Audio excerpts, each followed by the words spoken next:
क्या है फलस्तीन और इजराइल का विवाद? क्यों हो रही है व्यापक हथियारों की तैयारी हमला करने के लिए? क्यों हो रहा है गाजा पट्टी पर इजराइल का हमला? ये सभी सवालात आज इंटरनेट की दुनिया में घूम रहे हैं। लेकिन अगर इसके इतिहास के बारे में जानें तो यह क्षेत्र द्वितीय विश्व युद्ध के बाद ब्रिटेन के कब्जे में आ गया था, जिसमें अरब लोग, मुस्लिम्स, यहूदी जैसे जनसंख्या वाले लोग यहाँ निवास करते थे। लेकिन हुआ ये कि जब ये डिसाइड किया गया कि इस क्षेत्र को बांट करके अरब और यहूदियों के लिए दो देश बनाया जाए, तो यहूदियों ने तो इसका समर्थन किया, फलस्तीनियों ने और पूरा अरबिक कंट्रीज ने इसका समर्थन नहीं किया। और देखते ही देखते 1967 में लगभग 6 दिवसीय युद्ध हुए। लेकिन इससे पूर्व जब 1947 में संयुक्त राष्ट्र का अधिवेशन हुआ इस फलस्तीन क्षेत्र को गठित करके एक फलस्तीन देश बनाने की, तो यह मांग वहीं की धरी रह गई और वापस से इस पे कोई कार्य नहीं हो पाया। कई सारे देश अभी भी फलस्तीन को देश मानते हैं और कई सारे इसको देश डिक्लेयर नहीं कर पाते हैं।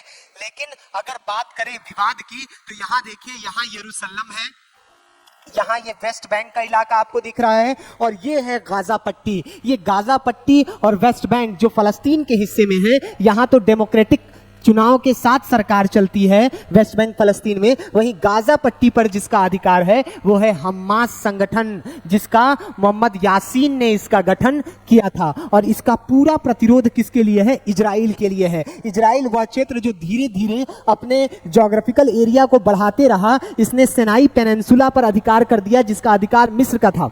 ठीक है, फिर उसके बाद यहाँ देखिए, ये मृत सागर है, यहाँ गोलन हाइट्स है जो सीरिया के तहत था, इसको भी इजराइल ने हड़प लिया। आज इजराइल की सेना इतनी सशक्त है, चाहे वो थल सेना हो, जल सेना हो या नभ सेना हो, उसने अपने सीमित संसाधनों में मैक्सिमम प्रयोग करके अपने आप को सशक्त बनाया है, कोई आंख नहीं उठा सकता। लेकिन हाल ही में ये हुई घटना जिसमें 5000 से ज्यादा रॉकेट गाजा पट्टी ने वे इजराइल की ओर दागे हैं, ये इजराइल की विकसित तकनीक के ऊपर एक प्रश्न उठाता है। ऐसे में हम सभी अभ्यर्थी जो तैयारी करने वाले लोग हैं उनके लिए यह मैपिंग इंपॉर्टेंट हो जाता है।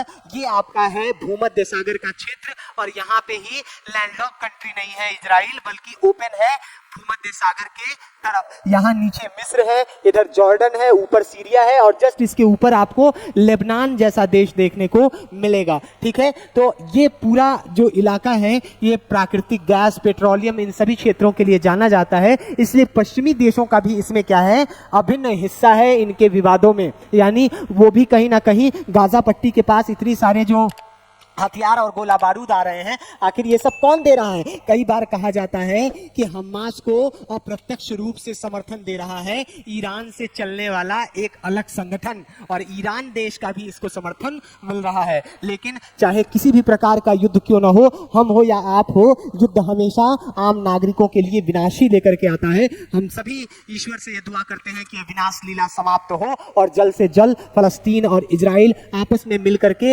एक साथ अलग अलग अपने ही देश में रह करके शांति और समृद्धि से विश्व में विकास का एक नया परचम लहराएं और शांति और स्थिरता का पक्षधर हो और इस क्षेत्र में शांति स्थापित की जा सके। लेकिन इसके साथ ही साथ इस प्रकार के व्यापक जो युद्ध हो रहे हैं, जैसे रशिया और यूक्रेन का युद्ध, यहाँ फलस्तीन, गाजा पट्टी और इजराइल का युद्ध, ये अपने आप में यूनाइटेड नेशन सिक्योरिटी काउंसिल और यूनाइटेड नेशन ऑर्गेनाइजेशन की प्रासंगिकता पे एक प्रश्न चिन्ह लगा देता है कि वर्ल्ड की सरकार होने के बावजूद क्यों वैश्विक रूप से आपस में देश लड़ते रह रहे हैं। फिर इस यूनाइटेड नेशन का क्या महत्व रह जाता है, क्या जरूरत है इसकी? इन सब पे एक प्रश्न चिन्ह खड़ा हो जाता है। ऐसे में भारत का जो डिमांड है, भारत की जो मांग है कि यूनाइटेड नेशन सिक्योरिटी काउंसिल में विस्तार होना चाहिए, अन्य देशों को भी उसमें शामिल करके विश्व की सामाजिक, आर्थिक, राजनीतिक उन्नति के लिए कार्य करने का मौका मिलना चाहिए। तो देखते रहिए एग्जाम 30। उम्मीद है आपको हमारी करंट अफेयर से रिलेटेड ये सीरीज पसंद आ रही होगी। अब तक आपने हमारे चैनल को सब्सक्राइब नहीं किया है तो जरूर कर लें। जय हिंद।